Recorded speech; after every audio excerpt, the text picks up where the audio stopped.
Hey there, Jaden. Hope you're doing well today. Hope you're enjoying the concert for Five Finger Death Punch, I think is what you're seeing tonight. Hope you have a good time at the show, and look forward to hearing all about it when you get back in. Remember, I won't be here next week. It's fall break, so I won't be in. I'll send an email to your mom reminding her that I will not be here, and I don't think you're going to be in town either, so it all works out nicely like that. So, awesome. Cool. So, I have your video lesson here for today. There's 4 things I want to talk about. I'm going to write down the list. As per usual, if you have any questions at the end of this about anything I've talked about, or want any clarification, or if you want me to take a look at something, feel free to have your mom send over a video of you playing through something, and I'll be happy more than take a look and give my 2 cents. Awesome. So we'll start at the top then.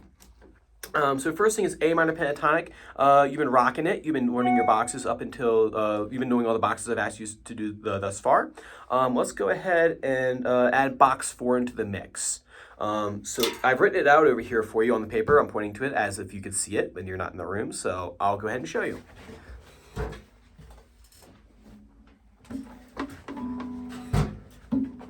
So what we have here is here on the 12th fret, 6th string, 12, 15, right? And then next string down on 5th string, 12, 15. Next string down, 12, 14. And then next string down, 12, 14. Very good.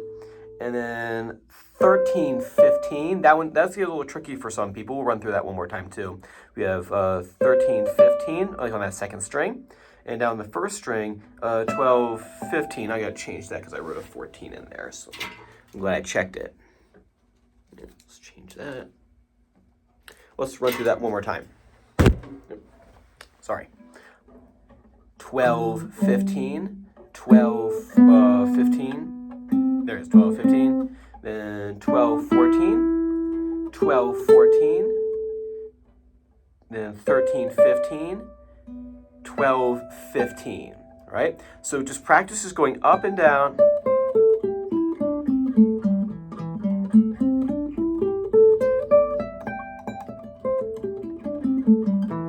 Don't worry about doing so much sequence work this week. I mean, if you get bored, you can do some sequences with it. You know how they work. But go ahead and just get that shape under your fingers. And then at that point, I think we might know all of them at that point. Then what we'll do is we'll try to run up and down A minor pentatonic all over the fretboard and see if we can do it that way. So good. So go ahead and learn that box for me. Next step, or number 2 in here, is pyramid fingers. These are a bar preparation. You've probably seen people do bar chords before. You may even try them yourself. They are hard if you don't do them the right way. So I'm going to show you the way I do it. Now that your power chords are starting to happen, you're able to find them pretty quickly. So pyramid fingers is what you do. Hand like this, right? Usually you want to be on the tip of your finger like this, not for pyramid fingers. The reason why I call it pyramid fingers, see how my finger is kind of in the shape of a pyramid, like this right here? Right? Do on each finger. See if you can create a pyramid with each one. See how this is really popping up, and this tip joint right here is hyperextended. So normally it's flexed like this, like you're flexing your muscle, right? The hyperextend is when you go against it. If you're playing soccer, you don't want to hyperextend your knee, right? And you're not playing anymore. Well, in this case right here, we want to hyperextend the tip joint, right? And then we hyperextend the other tip joint on the middle finger, hyperextend, right? And then you can hyperextend on the pinky too. We use that as well in the rock.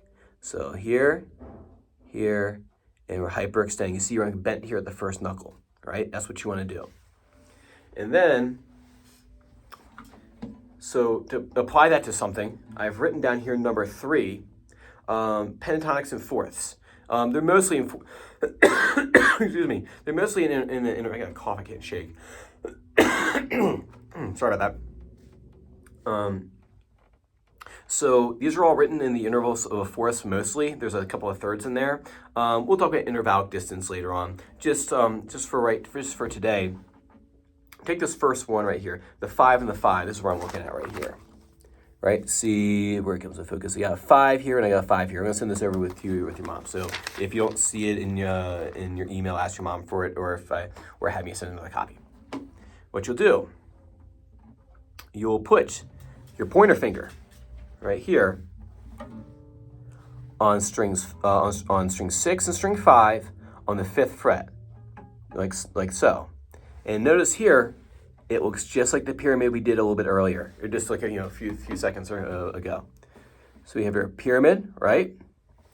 Now, usually I'm harping on people to get on the pad of the finger, on the meaty part of the finger when you're fretting notes. Bars are different. Bars, you actually want to be on kind of the bony side. So if you look at your hand right here, if you're looking at your hand, your palm, look at your palm right here, the bony side is going to be towards the side of the thumb, on the left side of the finger. So when I do a bar, I'm actually barring, need more focus, I'm actually barring like right here on this side of my finger. So on the bony side on the thumb, so the bony side on the thumb side. Look right here. Notice I'm not straight up and down. I'm not straight up and down. If you notice, I'm actually pointing at myself. So when you look down at your hand, it shouldn't be like up towards the ceiling this way. It should actually be kind of pointing to you, all right? Tips pointing to you. And notice here, I got a pyramid. So you don't want to straighten the whole finger out, and you don't want to roll your finger like this, right? So you're pointing at yourself, right? You've got a good pyramid, and you're only pressing down these two strings. If you catch a little bit of the third string, that's okay. And what I'll do, 5, 5, right? We'll talk about rolling it later. Just get the pyramid on there, and I'll help you roll the chord, or roll the finger in position, right? Because when we go to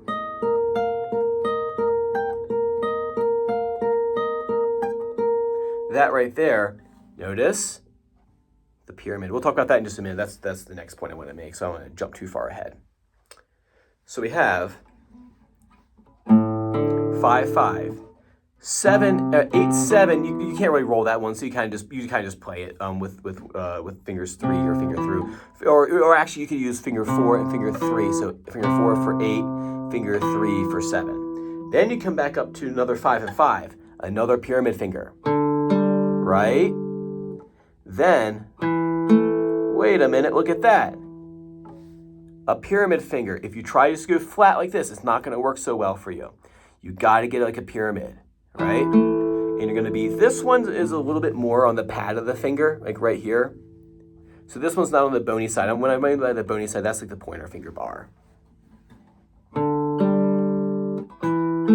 See? And like I said before, if you want to do a couple like short videos of you doing this, or have your mom send over a picture of you doing it, I'll take a look and kind of give my 2 cents, like, oh no, adjust this or change that. Keep going. This one's on the bony side of the hand right here, 5, 5. This one's more the fleshy part of the ring finger, 5, 5. I'm still on that bony side, right? If I push down here, you can see I'm actually on this part of my finger right here, the side that's closest to my thumb. 7, 8. We can't really help that one. That one's not one we do a partial bar on, or the pyramid finger. 5, 5. See that right there? Got my pyramid, right?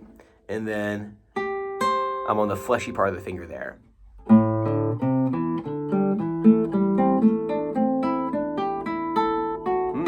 we go.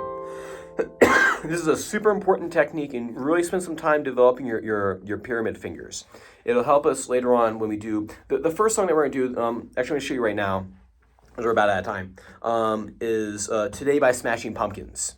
I've written out the chords here for you. D sharp 5, A sharp 5, G sharp 5 times, and then you do that line times 2. It sounds like this. I'll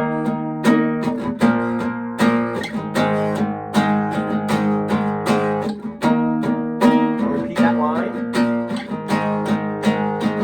Now I'm going to the next one. D sharp 5, A sharp 5, C sharp 5, G sharp 5, D sharp 5, A sharp 5, G sharp 5. Now I didn't show you my hand playing that, and the reason why is because I want you to use your knowledge of string 5 and string 6 to figure out what chords where they are in the guitar. Right? It wouldn't do me any good if I just told you like where all the chords were all the time, because then you wouldn't be able to do it by yourself one day. So I think you're fully capable of figuring out where those chords are on the guitar. Listen to the recording and see if you can figure out, wait a minute, is that G sharp 5? Is that on root 5 or root 6? You know, that sort of thing. Since you're on fall break this week, I think you'll have plenty of time to figure this little musical problem out for me. All right, cool, man. Like I said, if you have any questions about any of this, have your mom shoot me over a message, and we'll talk. All right, man. Have a good time at the concert, and I'll see you next time.